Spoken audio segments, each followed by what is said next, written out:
Today on Inevitable, our guest is Dr. Stephen Beaton, co-founder and CEO at Circularity Fuels. Circularity Fuels develops compact reactor technology that converts waste carbon streams into high-value, clean fuels and chemicals. What makes Stephen's approach unique is how deliberately he's solved one of the biggest challenges in climate tech, avoiding the trap of trying to compete with commodity fossil fuels from day one. Instead, Stephen strategically identified high-purity methane for lab-grown diamonds as a beachhead market, a niche market where his product can be 80 to 90% cheaper than existing suppliers, while proving out the core reactor technology needed for his ultimate goal of clean liquid fuel production. Stephen's path to entrepreneurship is equally considered. He's a chemistry PhD from Oxford who methodically built expertise in synthetic fuels through years in the U.S. Air Force, including a deployment to the Middle East where he oversaw quality control for all jet fuel burned by Air Force aircraft. He later stood up the Air Force's e-fuels program and awarded their first e-fuels contract. After witnessing the Pentagon's interest in distributed fuel production for Pacific theater operations, he set out with a clear plan: build a fuels company that doesn't start by making fuel. Today, Circularity Fuels has demonstration reactors operating in diamond facilities while systematically scaling toward biogas-to-SAF production using the same core technology. The company has raised $3 million in venture funding, including from DCVC, where Stephen strategically interned during his MBA, plus $5 million in non-dilutive grants from ARPA-E, ESAF, and the California Energy Commission. MCJ is proud to be an investor in Circularity Fuels. From MCJ, I'm Cody Sims, and this is Inevitable. Climate change is inevitable. It's already here. But so are the solutions shaping our future. Join us every week to learn from experts and entrepreneurs about the transition of energy and industry. Stephen, welcome to the show. Hey, thanks, Cody. Good to be here. This is going to be a fun one because of the many founders we've backed at MCJ. I really love your thoughtfulness in terms of how you have gone to market with Circularity Fuels. And from where I sit, how you've done a good job differentiating from your initial go-to-market to the larger opportunity that you see and created a through line between the two of them. And I'm excited to explore that with you. Yeah, excited to dive in today. And I think a large part of that is I've spent so long in clean fuels and renewable energy that I've had a lot of time to think about how the ideal clean fuels company in my mind should go to market. Well, why don't we start there? Unpack a bit about your background and what got you down the clean fuels path to begin with. I was born and raised in Atlanta, and it all started for me on September 11th. That was, I think, like many people in my generation, a pretty emotional day. And the wars that followed seemed like they were wars about oil, securing the supply of oil in the region that supplies the world with oil. Well, they were supposed to be about weapons of mass destruction, but I think we know in many cases what they were really about. Absolutely. My oldest brother was a Marine infantry, deployed to Iraq twice. And I just felt like it was nonsensical that we were spending so much blood and treasure on wars while at the same time giving the regions billions of dollars for their oil. I wanted to invent a way to get the world off of oil. As a 10-year-old, that was very idealistic. Throughout high school, I worked on hydrogen projects for science fair. And then when it came time to choose where I went to college, I knew that I also wanted to serve, so join the military. Can I back you up? You were a 10-year-old doing science fair projects on hydrogen? You're not building like fuel cells at your 5th grade science fair, are you? No. That was, by 11th, 12th grade, dealing with different types of hydrogen production pathways. Not too far off. Do you remember your 5th grade science fair project? Because now I'm curious. I don't know what it was. I'm sure it was probably like baking soda and vinegar or something. Amazing. I've also always been fascinated with explosions and fire and combustion. So I feel like fuels has been kind of a natural fit. I love it. I'm sure your first middle school chemistry class was a very endearing moment for you. I remember it fondly. Undergraduate, I decided to go to the Air Force Academy, which both set up my time in military service as well as the fact that it's a great technical university.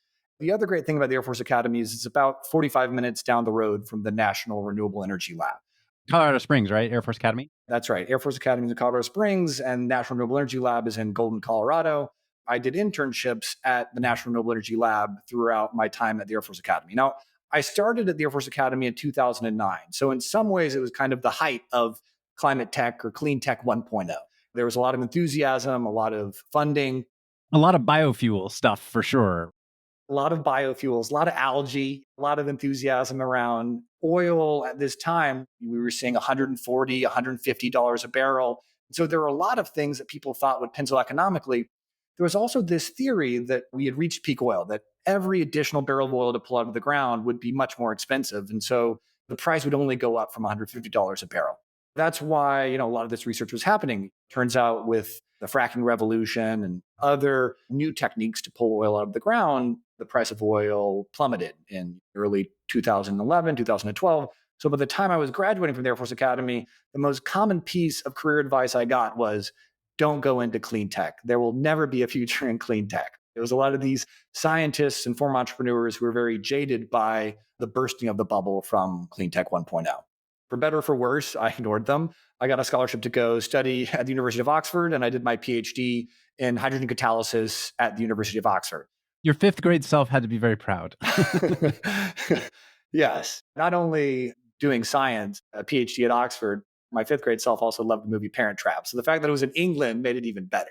When I went to do my PhD, the Department of Defense was still, I'd say, relatively enthusiastic about clean fuels. Obama used the Defense Production Act to fund 3 clean fuels companies, Fulcrum, Red Rock, and actually a couple of others, giving them multi-million-dollar contracts when I was starting my PhD at Oxford. But by the time I finished in 2017, 2018, this was Trump 1. The clean tech boom was long over. I still went back to Air Force Research Lab to work at the fuels branch. But instead of working on clean fuels like I thought I would, I worked on hypersonic fuels. Planes or missiles that go over Mach 5 generate a lot of heat for a variety of reasons. And in order to power those planes, you need a jet fuel that can provide that performance. Did you expect to go back to the Air Force after your PhD, or did you find it as the best place to actually leverage your fuels background from your PhD? I expected to go back. When you graduate from the Air Force Academy, you owe 5 years of service. There was no option. They would find me. So I went back to Air Force Research Lab, their fuels branch, and worked on hypersonic fuels, inventing novel types of jet fuel for about 2 years. I then deployed to the Middle East, where I led the Air Force's Petroleum Office Deployed Lab. Essentially, all the jet fuel burned by the Air Force in the Middle East and North Africa goes through a central quality control check lab, and I ran that lab for about a year. Where is most jet fuel produced? I don't know anything about jet fuel refinement or production at all. You'd think that the vast majority would be produced in the Middle East, but that's generally not true. Some of that has begun to change, but a lot of it's produced in Western countries. The US produces a lot of jet fuel. Even countries now like Nigeria will have refineries that produce a lot of jet fuel. Crude oil will be exported from countries that produce crude oil, and then it will be refined to jet fuel in the countries closer to where that jet fuel is consumed. There are relatively large refineries, obviously, in Galveston, Houston, Texas, but also in the UK, in Spain, places that burn that jet fuel. What is jet fuel relative to gasoline or relative to rocket fuel? What's the spectrum there? When we talk about hydrocarbon fuels like jet fuel, a lot of it comes down to hydrocarbon chain length. There are other properties of the jet fuel that also matter. How branched those are versus how straight those chains are matter, particularly for freeze point or cloud point. But in general, gasoline is a very light fuel. So the hydrocarbon chains will only be between, say, 5 and 10 carbons in length. Jet fuel is a longer cut. So typically, jet fuel will have hydrocarbon chains between 8 carbons and 18 carbons in length, plus or minus 1 carbon. That's generally the cut. What does the length of the chain mean? Essentially, the carbon bonds to carbon, and then each one of those carbons, besides being bonded to 1 or 2 carbons, bonds to hydrogen, surrounds it. The chain length oftentimes determines things like how volatile it is. So if you leave gasoline out, you can really smell it. You can light it pretty easily with a lighter. If you leave diesel or jet, which frequently have kind of the same hydrocarbon links out, it won't volatilize. It will stay as a liquid, and then it's much more difficult to combust. Typically, it requires some form of higher temperature or pressure compared to gasoline, which only requires just a spark. The Air Force is somewhat of a unique consumer of jet fuel. Most corporate airlines won't store huge amounts of jet fuel. The Air Force does. They always need to be prepared if conflicts break out in certain regions, so they'll have large deposits of fuel. And our job is to make sure that after this fuel might have been tanked for 12 or 18 months in a large fuel tank, after you get it, does that fuel still have the same properties that you expect? Does it burn when you expect it to burn? Does it not burn when you hope it doesn't burn? Does it not vaporize too early? And so those were the properties that we were checking of the jet fuel in our deployed lab space. I can actually envision from my earlier life playing video games, the like cylindrical tank things that you would fly over in your video game and try to blow up. Those are the jet fuel storage tanks. Exactly. Each one might have between like 50,000 and 1 million gallons each. They're large tanks. So you were overseeing this in the Middle East? By the time I ended doing that, I came back to the US and Biden was president now. And so once again, renewable energy as a solution was possible. And there was another driver of needing other kinds of energy. The Air Force was starting to transition away from focusing on the conflicts in Afghanistan and Iraq, and instead focusing on near peer conflicts in the Pacific. The challenge there is a single base is a much easier target than multiple distributed bases. But multiple distributed bases are much more difficult to power. It's difficult to get the jet fuel and electricity that you need to actually run that base. And so the Pentagon was thinking through, how do we actually make this distributed model work? I got pulled from Air Force Research Lab up to the Pentagon. Distributed in terms of basically the Pacific theater where you've got lots of small island bases. Is that the idea? Exactly. I used to play Axis and Allies, and if you were on the Japan side, that was always the challenge for sure. That's right. Yeah. That is once again the challenge today. The question is, how are we going to use all these very small islands effectively and supply them with power and with fuel? The Air Force actually hosted their first energy challenge, and I got pulled to the Pentagon to help run that energy challenge, where we picked different energy solutions that would allow and enable a distributed model. There, we invested in different types of energy transmission, but I ended up meeting a core group of people that ultimately led me to stand up the Air Force's ESAF program. Part of what came out of that is you can use nuclear to power the base, but a nuclear reactor might be 5 megawatts. A distributed base might only use 0.015 megawatts. So what do you do with the other 4.9 megawatts? And our answer is, if you have different types of aircraft, you can capture CO2 either from the air or the water. You could make fuel, and you could keep planes flying without a fuel transportation chain. We're seeing, even in the conflict in Ukraine and Russia, that's one of the biggest weaknesses. That is the most interesting description of SAF I have yet heard. Sure, it's good because it's not actually based on a fossil fuel, but the driving reason why the Air Force was interested in it was because you could self-produce it out in the middle of the ocean using residual power from the base itself to do so, and doesn't require big tanker ships driving materials across the Pacific Ocean to get there. It's not a sustainability story, it's a resilience story, really. It was a resilience story. That is exactly right. The amount of fuel you could produce is still quite low. We're only talking a few thousand gallons a day. But if you look at drones don't need that much fuel. Part of it was leveraging what is the most advanced technologies that we could use to actually enable the concept that we want to help defend the US with. That's fascinating, Stephen. I don't know that I've ever heard anyone tell that story. Thanks. That's super eye-opening to me. And we worked with a lot of great companies, some of them MCJ portfolio companies. Air Company was the main performer on that contract. And it was really great working with the team. I kind of fell in love with the concept of SAF, but there were two things that I thought needed to be solved. And one is, when a lot of the technology providers we talked with, the value chain was just very fragmented. You'd have one company producing the CO2 or getting the CO2, one company turning the CO2 into maybe syngas, another company turning that syngas, which is a mixture of carbon monoxide and hydrogen, into Fischer-Tropsch syncrude, and then a whole other company turning that syncrude into a final sustainable aviation fuel product. Along the way, there were so many inefficiencies, both in terms of cost and energy. I assume many of our listeners know what SAF or sustainable aviation fuel is, but maybe just describe it quickly for folks who are getting up to speed in that topic. Sustainable aviation fuel in general is molecularly the same as regular jet fuel. It has the same carbons, the same hydrogens, the same properties I was just talking about related to jet fuel. Sustainable aviation fuel also has that. But typically, it comes from a source that is not fossil fuels. The vast majority of sustainable aviation fuel today comes from used cooking oil that they process in a process that is abbreviated to HEFA. And those used cooking oils become essentially equivalent to jet fuel.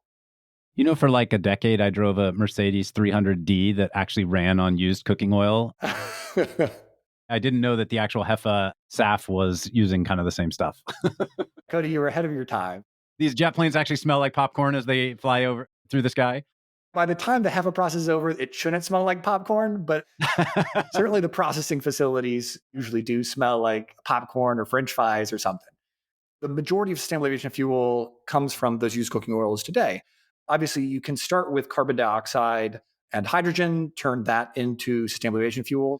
The hydrocarbons are just hydrogen and carbon. Any source of hydrogen and carbon you can make SAF with. You can do that with carbon dioxide and hydrogen or biomethane, any source of carbon and hydrogen. But ESAF is a different category, different from HEFA, and it's not using this used cooking oil as its base. That's exactly right. So in general, ESAF stands for electric SAF. The idea is you take electricity, you use that electricity to make hydrogen, and then you combine that hydrogen with either biogenic carbon or carbon that comes from direct air capture. The ESAF just denotes that the majority of the energy in the SAF product comes from electricity in its initial form through hydrogen as an intermediate. And so for this distributed resilience focused model, the Air Force was more interested in technology development on the ESAF side, because again, you're not having to tanker stuff over the ocean to get it to a base. That's right. We were interested in what could this look like? How much would it cost? How much fuel could you make? How efficient was it? My job was to create essentially gaming cards that you could use in war games and plan future technology acquisitions based on these war games. The organization that I was with at the Pentagon is also responsible for the war games that the Air Force does. And essentially, we pretend that there's a conflict in a certain region at a certain time period. And then we use different technologies to see how useful is it? How much more bang do we get for a buck using a e-fuels production platform versus tanking, storing fuel in different places and moving it to where we need it? Those are the questions we tried to answer. One of the challenges with SAF, even most ESAF processes today, is you're having to capture CO2 somewhere, buy the CO2, truck it in. You're not doing all this on-site production, which is exactly what it sounds like the Air Force was trying to solve for. So you have two challenges. One, it's expensive because you have these different supply chain chops that you have to make. And two, it sounds like it doesn't really hit that resilience angle that you were looking for, which is that you can just do it all on site. On the expensive side of the coin, how much does the Air Force care about that? If you're just trying to ensure you have access to fuel for an actual conflict event, maybe cost becomes less of a factor than if you're just trying to solve a commercial problem where you're trying to be at parity with traditional jet fuel or not. I don't know. That's exactly right, Cody. So if you're at a home base in Missouri, you're buying jet fuel on the market right now for $2 a gallon. If you were a base in the center of Iraq and you had to convoy that fuel in, the Pentagon frequently calculated the fully burdened cost of that fuel at more than $50 a gallon because you've got to put convoys together. Those convoys have to be protected. And something like 40% of all casualties in Iraq were due to water and fuel convoys. You're saying cost on the just traditional jet fuel side, obviously in a conflict zone, goes through the roof. Yeah, exactly. So if you can get that fuel to a place where it's very difficult to get fuel during conflict, the price that they pay to either fly it in via helicopter or convoy it in is fully burdened, calculated at around $50 a gallon. So you have a fairly elastic market in which to operate in from a SAF perspective, then it sounds like. Yeah, exactly. You can be more expensive as long as you can make it work on site.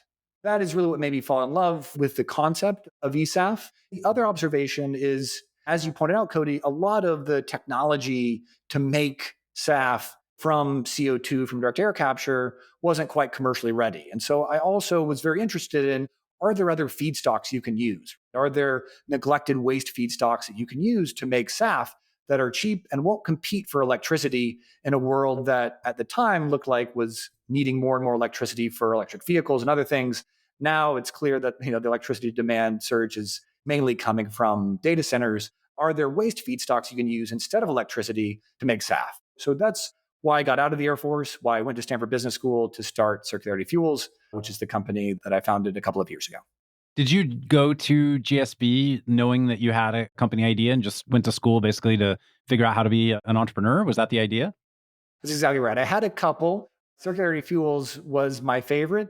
My first week at Stanford Business School, I emailed the CEOs of some of the largest diamond growing companies in the world, telling them my idea and seeing if any of them would be willing to pay for some of the R&D or the reactor. I thought because I was sending it from a Stanford email, I'd get a response. Most of them ignored me at the time, but eventually they did respond and Circularity Fuels came to life. Let's go straight there. One of the things I found fascinating about your journey in Circularity Fuels is how focused you've been from the start on knowing that you can have an initial market that you know you can win while not losing sight of the big vision. So you just kind of dropped this diamond reference on us. Maybe unpack that a little bit. I'm sure everyone listening was like, did you say diamonds? Explain that, and we'll move into the bigger vision from there. But I think focusing on this initial first market fit philosophy is a really compelling strategy that I love about your story. Maybe I'll back up and just talk about when I thought about circular fuels, I really had three principles that I wanted circular fuels to embody. The first is vertical integration. You've got to own the whole value stack. There's so much cost and energy efficiency you can gain when you own all the core processes to turn whatever waste feedstock you choose into fuels. That was one. Two, we need to meaningfully update the reactors and catalysts that we use. A lot of people who are making SAF are buying these reactors from companies that make large reactors for oil and gas companies. And essentially, they replace the gas-fired burners with resistive heaters, and they call it good. That is not the cheapest way to make electric reactors. You've got to rethink the entire architecture. You've got to rethink the fundamental unit size. If you're building a fossil fuels plant, you can build something that's 50,000, 100,000 barrels per day. The largest solar and wind farms typically would only create the same amount of energy content of 5,000 barrels per day. So your fundamental unit size has to be smaller. The third principle, which is the one that led me to diamonds, is fuels can't be my first product. As somebody who lived through Clean Tech 1.0, saw so many biofuels companies go out of business, I think I can say lived through most of Clean Tech 2.0. Fuel is a terrible first product. Obviously, you have the Air Force, which can be a price insensitive customer at times. But you'd be building a defense contracting business, which it sounds like was not what you wanted to build. You are subject to the whims of the White House. No surprise, a lot of that ESAF work under this current administration has been deprioritized. We didn't want to be subject to those whims. And so we thought, how do we have a first product that is representative of a fuel that uses a lot of those same principles, reactors, vertical integration, but sells for a lot higher price? One of the things I found was diamonds. Lab-grown diamonds start with incredibly high purity methane. And that high purity methane costs roughly $80,000 a ton on the open market today. So for context, natural gas costs something like $200 to $300 a ton. Jet fuel will cost $1,000 a ton. SAF today will sell for between $3,000 and $5,000 a ton. High purity methane sells for $80,000 a ton. So a meaningful premium, a premium that can support creating novel reactors, inventing a lot of this core technology. What's the difference between high purity methane and natural gas? It's purity, Cody. Natural gas is typically 90 to 95% methane. You might have a little bit of ethane and propane, which essentially are your 2 carbon molecules and 3 carbon molecules, as well as some amount of nitrogen in the natural gas feed. For high purity methane, it needs to be 99.9999% methane, less than 1 part per million contaminants. This is not just coming directly out of the ground. You're having to refine it pretty significantly. Pretty significantly. You'll have to take natural gas, which will have, maybe 0.5% or 1% nitrogen, and you got to get that nitrogen spec down to less than 1 part per million, which is incredibly difficult because methane and nitrogen are very similar molecules. They both liquefy between negative 180 and negative 210 degrees Celsius. They're both nonpolar, non-charged molecules that are very difficult to separate. That's the core challenge that you have to solve when creating high purity methane. I applied to Stanford, and one of the reasons was that they've got a world-class lab-grown diamond facility. And that was good for 2 reasons. One, Academic lab-grown diamond facilities are much more open about how they grow their diamonds. If you approach other private enterprises, they're going to be a lot more secretive. It's a lot like semiconductor technology. They don't want to talk about how they grow their diamonds, what their pain points are. But Stanford academics are much more open about that. And second, Stanford is really pioneering what a lot of people see is the next generation of demand growth for diamonds. And that is diamonds in semiconductors, diamonds in power electronics. So diamond is the best thermal conductor known to humankind. People can use diamond as a backing for, say, a next generation AI chip. That chip will create a lot of heat. And one of the big challenges with those chips is you got to disperse that heat. And using diamonds for that is incredibly useful. So going to Stanford was an intentional choice because I could work hand in hand with that lab-grown diamond lab to understand what are the pain points, how can I solve something. I don't think you need to justify to anyone why you would go to Stanford, but that is a helpful additional bonus point. I said I grew up in Georgia and Colorado weather is great, but I was not ready for the cold. I joked that my final degree would be a degree where weather was nice all year around. Stanford certainly fit that bill. Amazing. Hey everyone, I'm Yin, a partner at MCJ, here to take a quick minute to tell you about the MCJ Collective membership. Globally, startups are rewriting industries to be cleaner, more profitable, and more secure. And at MCJ, we recognize that a rapidly changing business landscape requires a workforce that can adapt. MCJ Collective is a vetted member network for tech and industry leaders who are building, working for, or advising on solutions that can address the transition of energy and industry.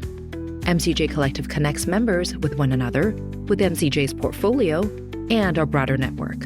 We do this through a powerful member hub, timely introductions, curated events, and a unique talent matchmaking system and opportunities to learn from peers and podcast guests. We started in 2019 and have grown to thousands of members globally. If you want to learn more, head over to mcj.vc and click the membership tab at the top. Thanks, and enjoy the rest of the show. You went to school, you had access to this diamond facility, you were going in intentionally to build this business. What did you come out with? So ultimately, we came up with two products. The first product was one that both captured CO2 and then converted that CO2 to methane. So supplied that methane to the diamond grower. We've seen demand from that. We have had many conversations around that particular product. But where we found a much sharper pain point for a lot of diamond growers is actually in recycling the exhaust from a lab-grown diamond machine. Right now, I'll talk primarily about academia. Most lab-grown diamond machines, they use less than 2% of the carbon coming in the form of methane ends up in the diamond. The vast majority of that carbon is exhausted out of the lab-grown diamond machine, which is crazy because they're paying $80,000 a ton for that carbon. But it comes out in a form that they can no longer use. Instead of methane, it's now a bunch of short-chain hydrocarbons, methane, ethane, propane, butane, which are the 1 through 4 carbon length hydrocarbons. A lot of those hydrocarbons, particularly in small lab-grown diamond companies, can be vented. Larger lab-grown diamond companies might choose to capture or do other things with that carbon, but in all cases, that carbon is being wasted. That carbon that's very pure is actually not being utilized to its fullest extent. We came and we said, look, we can take those carbons and turn all of those carbons back into methane. So essentially, we capture all of those hydrocarbons. We first turn those hydrocarbons into syngas, so a mixture of carbon monoxide and hydrogen.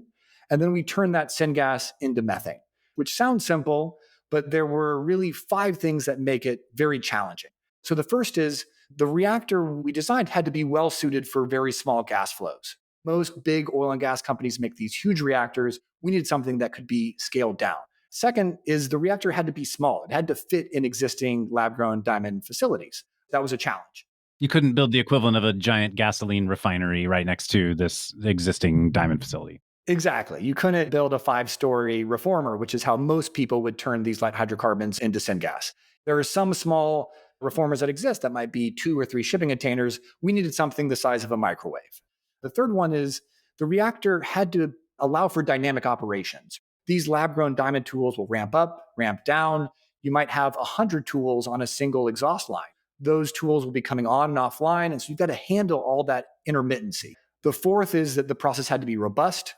Each company, each lab, each academic group has a slightly different diamond growing recipe, and we had to be able to tolerate all those differences. The final process needs to create this incredibly high purity product, which is very challenging. We needed very high conversion so that we could get to that 99.9999%. I hired a great team. Cody, you've met my two other co-founders with strong engineering backgrounds and catalysis backgrounds. And we invented a reactor that is commercially deployed today, doing exactly that. We take this exhaust in a reactor that is roughly the size of a microwave, and we recycle all of that exhaust first to syngas and then to methane for lab-grown diamond companies. And the lab-grown diamond companies pay us meaningful amounts of money, more money than we can make if we weren't making fuel. That is the technical approach we took to engaging with these diamond companies. So this is how you build a fuel company without making fuel your initial product. That's exactly right. We love this because as I talked about the challenges, those 5 challenges are the same challenges that exist when you're using renewable energy on a farm or next to an ethanol plant to make SAF. Those 5 challenges are the same core challenges you have to solve with a reactor system, whether you're recycling diamond exhaust or whether you're actually making SAF. And so we thought this was a great way to deploy our reactors. In the world of SAF, financing those plants is incredibly important. And so being able to put the reactors in the field and show that they work in a customer's hand is so important. So before we dive into how you decided to go attack the SAF space, on the synthetic diamond space, and you talked about they're currently buying native high purity methane for $80,000 a ton. I don't know if you want to or can share where you come in from a price point perspective there, but assuming you're at a lower price point for the initial methane that you produce and you're doing the recycling, are you going to put all these high purity methane providers out of business? Is that a market you can just go win? That is a market we can definitely go win. The vast majority of people selling high purity methane are like your Air Liquides, and high purity methane represents such a small business that they don't care. But that is a market we can win. We will be, with both of these products coupled together, 80 or 90% cheaper than high purity methane derived from fossil fuels. And is this a big market? It's a small market. Right now, roughly $30 to $40 million a year of high purity methane is sold in the entire US. That's where you said an Air Liquide or whatever ultimately may not even care. They don't care. Well, they're going to care. It's still money, but it's not a core business of theirs. It's certainly not a core business. They might care a little, but it's not enough for them to really fight back. And if they wanted to, we are so much cheaper than any other production process that we have costing power in this market, which allows us to really take the market by storm. As an early stage startup, obviously gives you a great beachhead to build off as long as you don't get distracted by it, right? If it's not a super big market, you could just cycle and continue to optimize this market and ultimately spend many years owning a market that's not very large and ultimately not building a very large company. You have to find this balance between this first market fit and where you're ultimately going and why and how you're leveraging this first market to get you to the ultimate summit that you want to hit. That's exactly right. We spend a lot of time thinking about what about this first market aligns very well to our final market, and we want to spend a lot of time on, put a lot of attention in. We're talking about getting reactors in the hands of our customers, getting time on stream, getting data from that reactor so that we can show to future finance institutions that this reactor actually works. You can actually do this with a microwave-sized reactor, is what you're trying to show. Exactly. The reactor works, and it works for a long period of time. That if we have a long-term offtake agreement, we know that our reactor works. So that's very much in scope for us. Some of the requests we get from different companies around, well, can you make this process tweak or adapt your process to a certain particular peculiarity of our process? We say, no, we're not interested. We'll provide the reactor, and then you can build what you want around that, because we're really focused on proving out that reactor, providing value with the reactor, and showing that it works en route to our long-term market.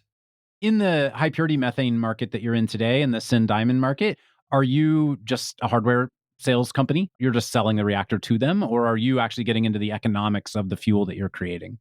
We entertain both models. So we either sell just the hardware or we create the reactor and we put the reactor on site and then we get paid per amount of methane that we provide to the facility.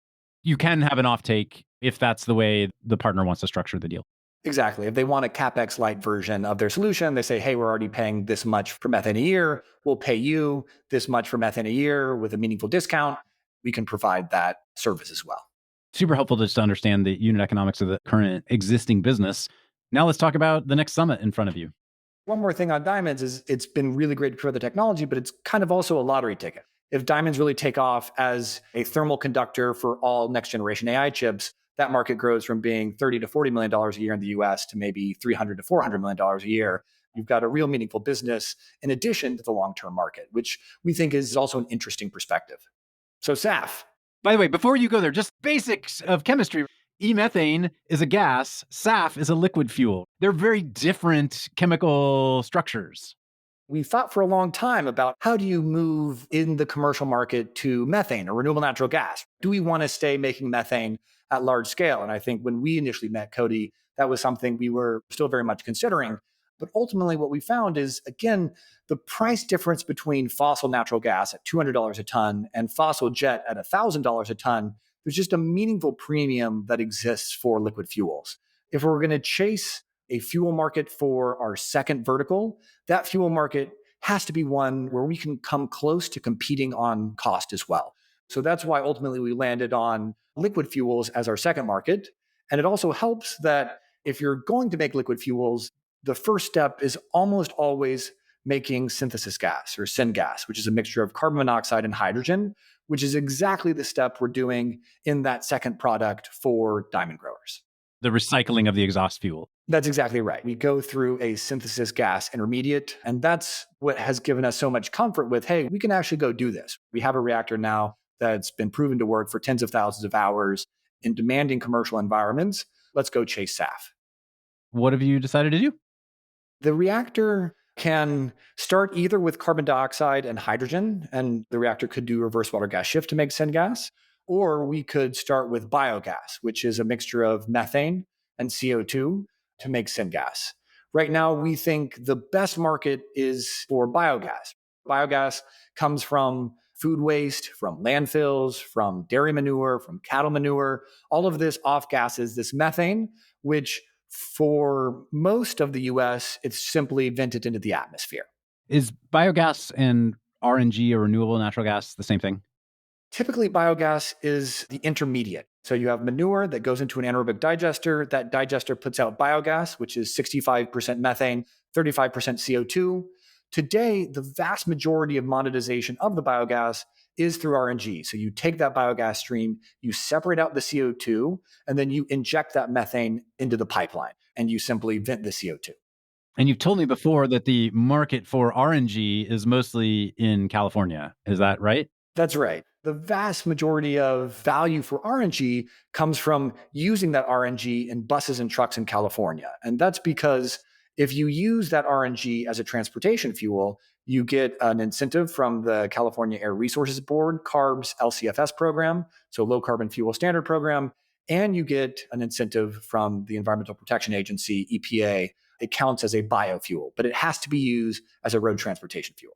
I thought that RNG was blended in with fossil methane for powering heat in homes, et cetera, kind of all over the country. I assume it is, but I didn't realize that the transport side of RNG was this essentially behemoth market for this space.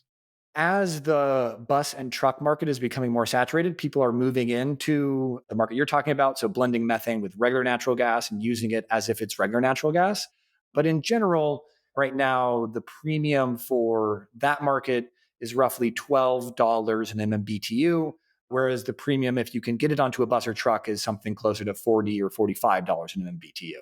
You and I are both California residents. We see where our state taxes are going to fund RNG use for transport, which is good. It's clean fuel, but it sounds like California is happy to pay a pretty penny for it. Yes. The system in some ways has worked because the price of those credits, of those incentives, is steadily going down as more and more people make RNG. More and more people are trying to get in the market. And so they're saying, I'll sell it for $30, for $25. And so that premium continues to decrease, which was the whole point of the California program to begin with, is that as the market becomes saturated, price will go down. You identified this market opportunity with biogas in terms of who the ultimate buyers of this product are today. Where did that lead you? Ultimately, we saw a lot of biogas developers are looking for another outlet for their fuel. The people who are building the digesters on farm, they want to find a different use case for their biogas besides trying to get RNG into buses in California. And that's where we come in. We say, give us your biogas, again, that mixture of methane and CO2. We'll combine that methane and CO2 into syngas. We will then make a jet fuel like product in a process called Fischer-Tropsch, which takes that syngas and turns it into a jet fuel like product. And we will sell that jet fuel to airlines because a natural premium exists between gas and liquid fuels. You're less dependent on the incentives. You're less dependent on the subsidies because we are turning your gas into a more valuable product, which is liquid fuels. Going back to your initial thesis when you were at the Air Force that got you into SAF in the first place, it sounds like this wouldn't solve the on-base resiliency problem that got you initially excited. It's just that you've now found what you believe to be, I guess, an even larger market, which is commercial airline travel. Yes and no. You're right that most bases don't have biogas, though most large bases do have a wastewater treatment facility that does create a lot of biogas. And my head of business development, who was in the Army previously, he is very interested in saying, can you take that biogas and turn it into fuel for tanks and other things? But more importantly, the same architecture that takes biogas and turns it into jet fuel can also take CO2 and hydrogen and turn it into jet fuel. The technology is essentially the same. What we like with biogas is one, there's an even bigger climate impact. We're taking methane that would have otherwise been vented and we're turning it into jet fuel. The actual fuel, in many cases, is carbon negative because that methane is no longer ending up in the atmosphere. The second is, in a world where AI is buying electricity all over the country and driving up the price of electricity, we think biogas is still an underutilized resource. If you look at the price we're paying for the energy content in that biogas and the price for the carbon in the biogas, it's relatively cheap compared to any other source of CO2 and electricity today. It's an undervalued fuel source right now in today's market. Kind of. I mean, we also value both components of it. If you're a power plant, you only care about the energy content of the fuel, but we care both about the energy content of the fuel and the carbon content of the fuel, because we would have to buy those separately if we were making e-fuels. The best use for any energetic hydrocarbon waste is to turn it into a hydrocarbon fuel rather than just simply burn it for electrons. We can get clean electrons either through nuclear, through wind, through solar, batteries, a lot cheaper than burning biogas. Our pitch is give us your biogas because we care both about the carbon and the energy content of it. Where are you in the rollout of this particular product line? We started the evolution from just a diamond industry provider to looking at SAF in February of this year. So we designed and built our own Fischer-Tropsch reactor here at our headquarters in March and started producing our own SAF here on site back in March of this year. We've partnered with a local dairy farm here in California, a dairy farm that was venting their biogas before. And right now they compress that biogas, they bottle it, and they ship it to our facility, where we've demonstrated on real raw biogas from a dairy farm here in California that we can use that same technology that we were using in a diamond context to convert biogas into syngas incredibly cheaply and incredibly efficiently. And then separately show that we can convert that syngas into SAF via Fischer-Tropsch. So that is where we are right now. We have a small demonstration unit that can do up to a half gallon per day here in our facility. Right now, we're coupling the syngas generation to the Fischer-Tropsch. Essentially, from there, we scale up. By December of next year, we'll essentially have a 5 gallon per day demo. And then from there, we'll scale up to a 50 to 100 barrel per day SAF plant in the beginning of 2029. So that's where we are in that product roadmap. A market question on SAF that I've been trying to understand a little bit. I think you said earlier on, jet fuel was roughly where per ton? $1,000 a ton. And SAF is a couple $1,000s more than that. Does SAF ever need to hit parity with jet fuel, or will the market tolerate SAF being more expensive than traditional jet fuel? Our goal is to hit parity. The reason why circular fuels exists is that we want to compete with fossil fuels on price. The market question, our belief is that the market will probably always support the cost of fossil plus the cost of high quality carbon removals. The two options you have if you're an airline is we could burn SAF, or we could burn regular fossil jet and then pay somebody to capture and permanently sequester that carbon. And the price that I've heard generally floated around is somewhere between $200 and $300 a ton. is the price of very high quality carbon removals that airlines are confident are permanent. And so if we can be cost competitive with the price of fossil jet plus $200 to $300 per ton of CO2 emitted from burning that gallon of fossil jet, we think that the market will always support that price. That's such a fascinating economic equation for folks to understand, for me to understand, which is you don't have to convert the entire market to 100% SAF if you believe carbon removal can get there. As a SAF provider, you're actually competing against legacy jet fuel plus carbon removal. And we think there's a little bit of a premium on that. As somebody who went to business school, certainty is valuable. And if you burn SAF, you know that that carbon is forever removed. You took a gallon of fossil jet that will never be burned because you burned a gallon of SAF. So we think that our carbon removal equivalent is worth even more than kind of the highest quality carbon removal because you are certain that it's permanent when you don't burn a gallon of fossil jet. When you burn SAF, you're still re-releasing the emissions back in the atmosphere, but it's a true net zero. You're not adding anything. Exactly. It's a true net zero. One of the things we've uncovered in this conversation, I think, is you approach these problems with a significant amount of intentionality to them. One item that we didn't talk about was the internship you had while you were in business school, which ultimately led you to finding your initial lead investor. I don't know if that was also intentional or not, but is a pretty clever hack for those who can pull it off like you did.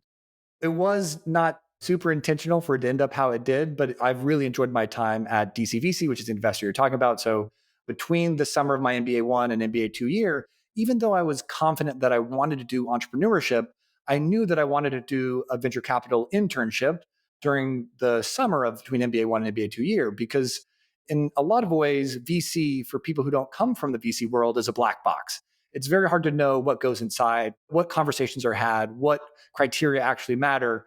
And an internship at a venture capital firm is a moment to kind of peek behind the curtain, but also then politely close that curtain and go back to your normal life. You just decided we're all a bunch of jokers, is what you decided.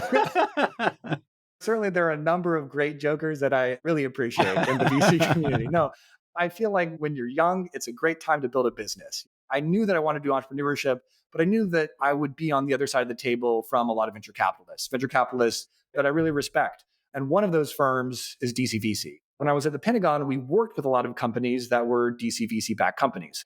I really admired the investing approach to actually walking the walk, investing in real hardware, investing in people who put steel in the ground, which is, for people who are unfamiliar with the venture capital community, I'd say relatively uncommon. There are ebbs and flows where a lot of VCs say we do deep tech and then maybe not so much. But DCVC has always stood by, they do deep tech, they invest in hardware startups. And so I wanted to see what that investing attitude was like. I really enjoyed my internship there, working with the whole DCVC team, specifically the DCVC climate team. At the end of my internship, we both really wanted to continue working together. And DCVC said, well, hey, why don't you stay on as an entrepreneur in residence? We'll write you your first pre-seed check. We'll start paying you a full-time salary to help us with technical diligence around different climate companies. We can keep this relationship going. They've been incredible backers since day one. They're also very familiar with a lot of the advanced semiconductor work going on in the diamond space. And so they were relatively bullish on that market as well. And so it's been a very natural fit. They've been great partners. That's great. Well, I had Zach Bogue on the show a few months ago. So for folks who want to hear more about what DCVC does and how they approach deep tech, particularly on the climate fund side, definitely go listen to that one.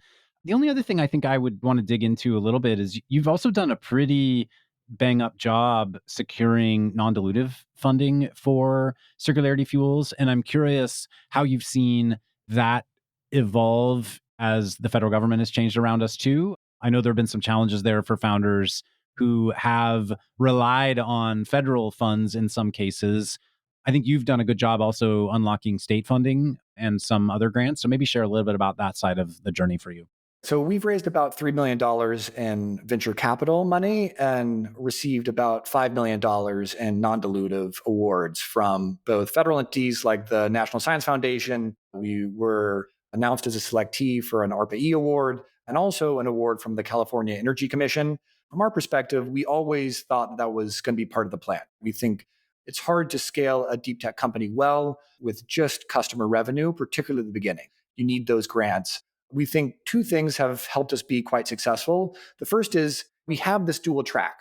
We have both the climate impact where we can apply for climate grants for the climate technology and the application thereof. But we also have a non-climate related diamond story. Diamonds, a lot of people think will be that thing that unlocks next generation semiconductors. And so as the administration switches, the climate story starts to become deprioritized. It's more about how do we actually help American lab-grown diamond companies lead the world in semiconductor technology, because there are some real unlocks that can happen for a lot of very important companies, very important mission sets within the US, if we can lead the world in diamond semiconductors.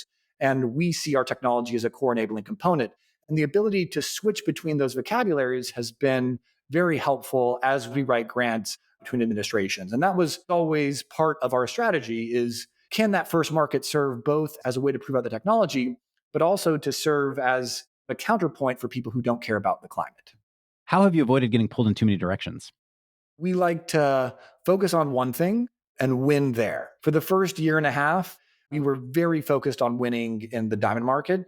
Our head of business development probably knows more about the diamond market and a variety of growers than anybody else in the world, really trying to keep our heads down, work with academic labs.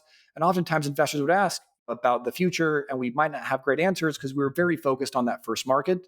We were able to tie a bow on that. We know all that we want to know. We're engaging with the customers we want to engage with. And now we're 100% on SAF, engaging with airlines, engaging with different potential feedstock providers for biogas, and really becoming a part of that community as well. From a customer discovery and learning perspective, while you're still able to execute the diamond business, is what I'm hearing. That's exactly right. And in terms of technical, a lot of our technical folks know the big picture, but it doesn't impact them on their day-to-day. When they're making a reactor, that reactor could go to a diamond customer, or that reactor could go to turning biogas into syngas. That doesn't impact how they do their everyday work. And so that minimizes the impact of this dual track strategy on the core engineering team that's actually doing the work. And to go fully circular on our conversation about Circularity Fuels, is there a DoD pathway for you? Will you build for the Department of Defense in the future also?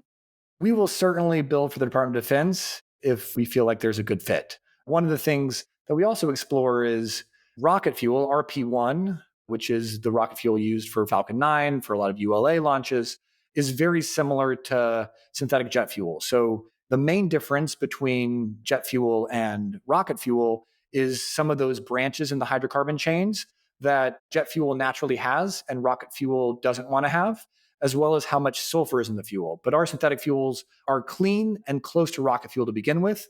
So that's one way we think that there could be a natural fit in the short future. And certainly in the long-term future, as we compete with fossil jet on price, we would love to engage with the DoD and some of my old former colleagues and provide jet fuel, because fighter jets are probably one of the last things that will go electric.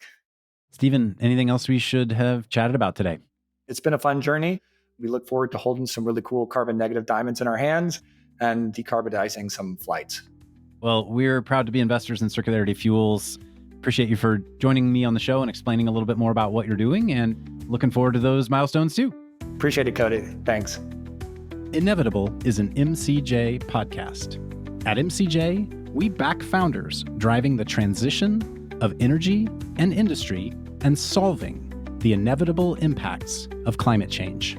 If you'd like to learn more about MCJ, visit us at mcj.vc and subscribe to our weekly newsletter at newsletter.mcj.vc. Thanks, and see you next episode.